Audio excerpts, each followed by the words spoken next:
Gwyneth Paltrow. Right. Yeah. Yeah. I mean, I don't think people want everything in life is a trade-off. They like to believe what they want is not a trade-off, but it is.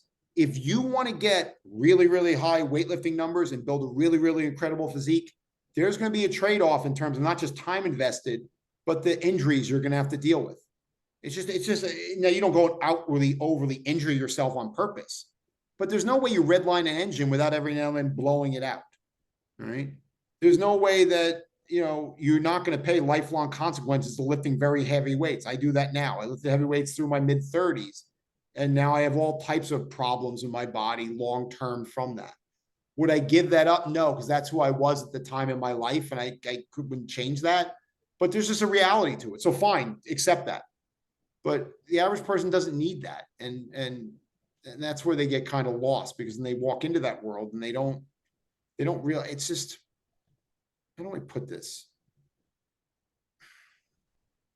I have a lot of very smart people with more degrees than a thermometer, and what they've had to sacrifice in terms of everything, family, their health, their time, the country they lived in. And some of these people I train, they live in 12 different countries, some of them, because that's where the cutting edge research and all that stuff was.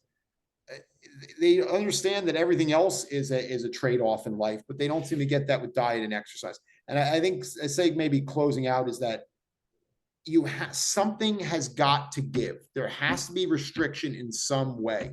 Something about you has to change. It's since so much of this is about behavior and so little of it is about why I wrote this is I wanted this to give you all the nuts and bolts. I wanted to get rid of all these wacky debates that people waste time on and say, right, here is the nuts and bolts. Now I got to get busy with the other 90%, which is not just figuring out, how do I say to that guy who brings the donuts into work, go buzz off in the nicest way possible, maybe not the nicest way possible. How do I deal with the fact that I can't eat whatever I want, whenever I want anymore? Every time someone brings cake into the office, and I use the example of Pat, anytime you bring cake into the office, if you're trying to get rid of that 10%, that cake is not for you. If you're in maintenance, then it's a choice. Do I want to use my calories on that? But if you're losing 10% of your weight and they bring a cake in for someone's birthday, and